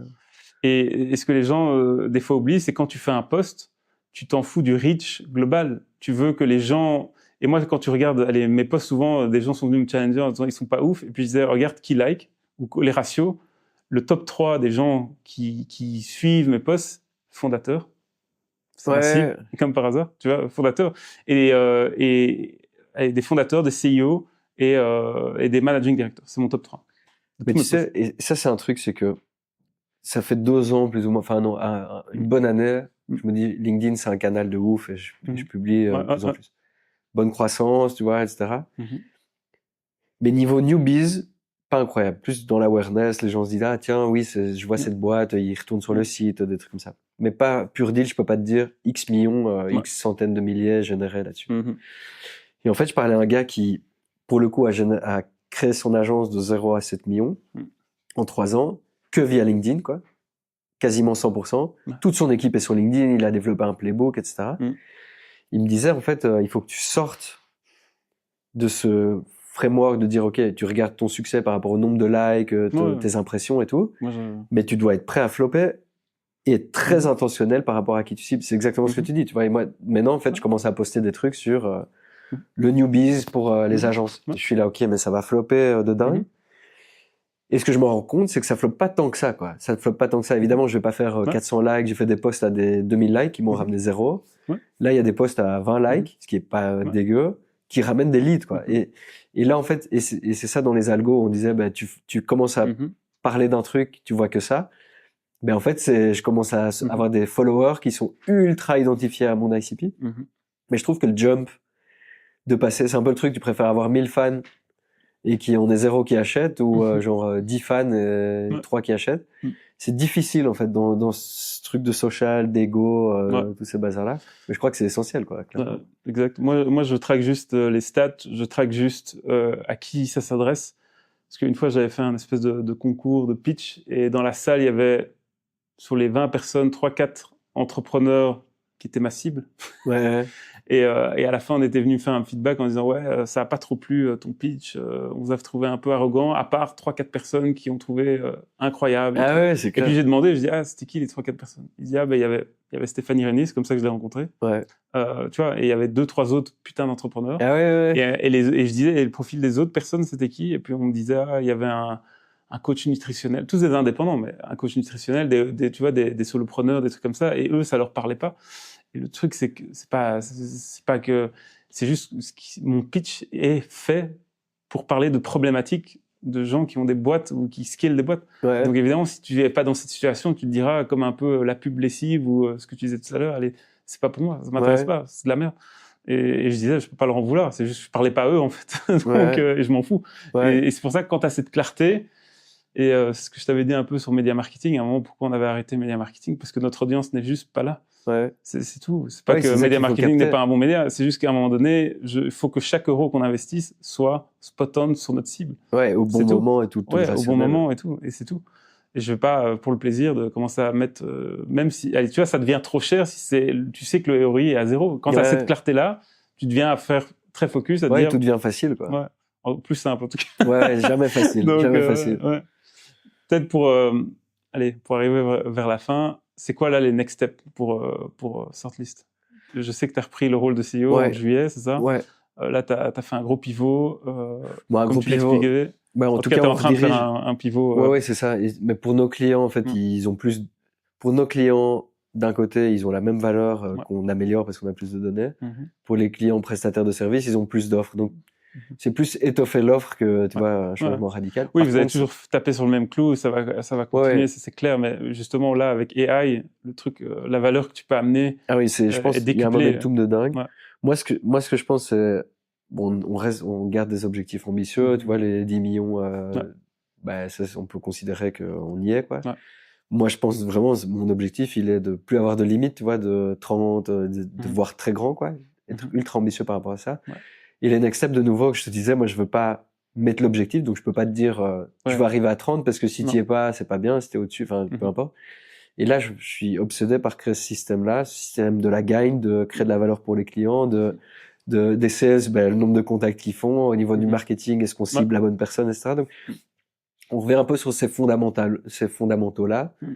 Et je suis dans cette optique de dire, ok, en fait, t'essayes de régler, les curseurs où il faut, pas bien tout régler là-dessus. Avec des grosses ambitions, moi je te dis 30 millions. Moi je pense que ce qui va nous driver, c'est de builder pour les clients les nouvelles features, les nouvelles fonctionnalités, tous les cases IA, de leur donner les bons outils dans l'IA. C'est ça qui m'anime parce que je disais, moi, ce qui me drive, c'est builder. De nouveau, peut-être est-ce que c'est pour ça qu'autour de nous, dans la boîte, il y a de plus en plus de builders aussi. Est-ce que il y a ce mindset-là qui change? Ça doit créer une dynamique, hein. Tu dois. Et en fait, il y a des gens qui s'y retrouvent pas ou qui s'y retrouveront pas. Mais pour moi, les next steps, c'est de continuer le travail qu'on a fait de transformation, et puis construire les meilleurs outils. En fait, c'est très simple. Tu vois, je vais te dire ça, tu vas me dire, ok, le mec, en fait, il va construire une bonne offre et la va vendre. En fait, c'est aussi simple que ça, quoi. En fait, c'est ce que moi j'aime appeler le value game. En fait, quels que soient les modes d'évolution, allez. Avant, il y avait Internet, digitalisation. Ouais, il y a toujours des waves. Mais c'est juste value game. Où est la valeur? Comment tu utilises un nouvel outil, de comment tu fais les choses, AI, tu vois, qui accélère des trucs pour créer plus de valeur. Et c'est ça qui est magnifique, je trouve, avec le monde capitaliste. Ouais. Non, mais c'est juste celui qui apporte le plus de valeur 100%. gagne. Et il y a rien de plus, je dirais, non discriminant, parce que c'est le meilleur qui gagne. C'est toujours le meilleur qui gagne. Ouais. Tu peux venir de nulle part, parce que toi, tu te bats face à des monstres, tu vois, qui ont plus de moyens que Maintenant, on vous, est etc. dans une industrie. Et vous arrivez à tirer votre épingle du jeu, à grappiller des parts de marché, chaque année à grandir, etc. Juste parce que vous vous êtes juste dit, on peut le faire, Ouais. on peut y aller, tu vois. Ah oui, et je pense il y a c'est la combinaison, genre penser grand, quoi. Ouais. Et puis agir sur ce que tu sais contrôler. En fait, c'est pas si compliqué, quoi. Non, clairement. Faut être au bon endroit aussi. C'est pour ça qu'on change d'industrie et on se positionne mieux. Comment tu t'es arrivé avec cette nouvelle philosophie, je veux dire, ou un refocus de building, tu vois, de vraiment se dire on va être une boîte beaucoup plus, il y a un momentum, on doit build, on doit mettre les mains hands-on, on doit être dedans. Ouais. Comment tu arrives, toi en tant que CEO, à implémenter cette nouvelle culture? Parce qu'il y a une évolution dans la culture, tu vois, comment tu t'y es pris pour amener ta vision, insuffler cette direction petit à petit à travers les départements, les équipes? Qu'est-ce que tu as fait? Je crois que quoi qu'il arrive, c'est toujours work in progress. Donc oui, je c'est vais jamais pas fini, dire ça, j'y suis arrivé ou pas. Il y a encore beaucoup de choses à faire. Et il y a beaucoup de choses qui ont été faites, beaucoup de choses à faire. Ça, ce sera la constante toujours. Je pense que le premier point, c'est pourquoi est-ce qu'on fait les choses, qu'est-ce qu'on va construire. Quand j'ai pris le mandat et que j'ai commencé, j'étais sur la route, quoi. J'étais roadshow, j'étais voir tous les clients, beaucoup de clients, anciens clients, l'industrie, qu'est-ce qui se passe, pour me nourrir un peu de comment on était perçu, quelle était la valeur ajoutée qu'on apportait, quelles étaient les alternatives, tout ce travail-là, où est-ce qu'on doit se focus. Parce qu'en fait, tu remarques qu'à un instant T, il y avait plein de directions possibles. On aurait pu garder la marketplace, ajouter des freelance, on aurait pu, en fait, tout était possible, quoi. Là-dessus, du coup, on en revient à la valeur, c'est où est-ce qu'on crée le plus de valeur. Ce que j'ai remarqué quand j'allais sur le marché, c'est que il y avait une puissance de marque qu'on sous-estimait. Genre, les gens, ils ont un besoin, ils cherchent sur Google ou ChatGPT, peu importe. Et moi, ce que je me rendais compte, c'est que dans le business du service et des agences, au moment où elles avaient besoin de nouveaux business, que ce soit trop tard ou pas, elles avaient un réflexe d'aller voir sur Sortlist, c'est ce qu'on pouvait amener, quoi. Est-ce qu'elles trouvaient les produits dont elles avaient besoin par rapport à ce qu'elles recherchaient? Peut-être pas. Mais en tout cas, il y avait cette première étape de dire, je suis une agence, ils vont m'apporter des nouvelles solutions. Là où la demand, c'était plus un besoin ponctuel, plus un nice to have. T'avais des trucs différents, des solopreneurs au grand groupe avec procurement, etc. Et c'était beaucoup moins clair de se dire, OK, comment est-ce qu'on joue, qu'est-ce qu'on build? Tu regardes le positionnement, etc. Donc ça, c'était le premier point, c'est se dire, OK, la clarté, c'est à quel jeu on va jouer, quoi. Ça, c'était un premier point.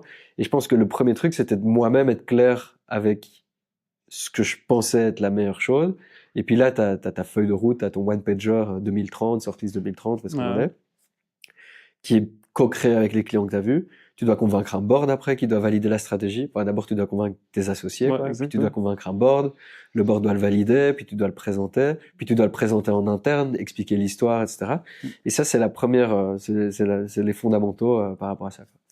Tout en étant OK avec le fait que ce que tu t'as mis dans ton one-pager de 2030, en fait, où est-ce que sera le monde en 2030, on n'en sait rien. Mais en tout cas, tu prends parti, tu décides ce que tu vas faire. Et moi, je pense que 80% du boulot, c'était qu'est-ce qu'on doit plus faire, quoi. Et là, souvent, on se trompe de se dire, OK, on veut faire ça, mais tu gardes un peu tes options ouvertes, quoi. Et je pense que c'est le pire truc parce que tu tombes dans le compromis et en tant que Belge, on est très fort là-dedans, dans le compromis. Et après, et j'adore le truc où tu dis, en fait, t'attires les gens similaires à toi. C'est que pour moi, la clé était dans le leadership. Le boulot d'un CEO, c'est pas run out of cash, toujours avoir du cash, c'est avoir une direction qui est claire et construire la meilleure équipe de leadership possible, quoi. Et donc là, tu dois t'assurer qu'ils sont on board. Est-ce que, tu vois, il y a 10 ans de boîte, est-ce qu'ils veulent continuer? Est-ce qu'ils ont l'énergie? Est-ce qu'ils sont au bon endroit? Est-ce qu'ils comblent aussi mes zones de faiblesse? Est-ce qu'ils sont au bon endroit par rapport à leurs zones de génie? Donc, le premier gros du travail, il a été, tu sais, on est passé de comité de direction de 11 personnes à 4 maintenant. Et il fallait être sûr d'avoir un noyau dur qui croit, qui est à fond dedans, qui amène de la valeur, etc. Et puis là-dessus, après, un point qu'on a fait, c'est que on a la particularité d'avoir un Chief People Officer qui est dans le comité exécutif. Pourquoi? Parce que dans une phase de transformation, c'est un point, mais aussi, je pense, dans une phase d'un business qui doit s'adapter, pour moi, c'est clé de pouvoir faire en sorte que la culture, elle ruisselle, que les gens soient bien coachés, ils savent où sont nos attentes, etc. Et pour moi, il y a la stratégie produit, Il y a la stratégie opérationnelle, comment on déploie. Il y a la stratégie financière. Mais la stratégie people est essentielle. Et donc là, c'est des choses qu'on met constamment, qu'on met en place. Ouais. Et puis, dans comment ça ruisselle, pour moi, il faut être très OK avec ce que tu dis. C'est de dire, en fait, quand on se remet en mode building, il y a des gens qui vont être bousculés, quoi. Il y a des gens à qui ça va pas plaire de se dire, de ramener de l'ambition. L'ambition, de reshuffle toutes les cartes, de reshuffle tous les on plans. reshuffle tout et on doit être prêt à le faire. Tu Ouais. vois. Et donc il y a l'IA qui arrive, peut-être qu'il y a des jobs qui vont changer, peut-être qu'il y a des jobs qui vont disparaître. Quoi. Mon job, il va changer moi-même personnellement. Il y a pas de raison que ça change pas direct. Ouais. Et donc en fait, ça crée des vagues où tu te dis en fait, il y a des gens qui sont plus ou moins résistants à ça. Et c'est ok quoi. Peut-être qu'ils vont être happy ailleurs, etc. Et je pense que quand assez naturellement, tu vois, ça se traduit par des changements de genre. Et assez naturellement, tu vois des gens qui se révèlent aussi. Tu as des gens qui, de nulle part, deviennent des ultra qui step up et qui se retrouvent... Et ils shine de dingue. Et pour finir, en fait, le truc, c'est que je parlais de bien s'entourer au niveau du leadership. Pour moi, c'est clé parce que le piège dans lequel je peux tomber, c'est de retourner dans mon couloir et ma ligne d'eau dont je parlais, qui était pour moi le piège absolu, et d'avoir la capacité de dégager du temps pour tu vas rencontrer des clients, comme tu le disais, mais aussi penser au futur, regarder ce qui se passe, builder moi-même des choses, pour être sûr que on soit pas dans une famine dans les 12 prochains mois. Il y a un truc que tu disais, c'était le compromis. Et je pense que c'est le plus gros piège de beaucoup de boîtes ou de beaucoup de CIO. Après, nous, on a toujours la chaude position. Nous, on est anti-compromis. Tu vois, et donc, quand tu conseilles des clients, t'es dans ton fauteuil tranquille. Tu dis, mec, coupe ce département, fais ça, refocus les offres là, c'est ce qui amène de la valeur, double down là-dedans, mets toute l'énergie.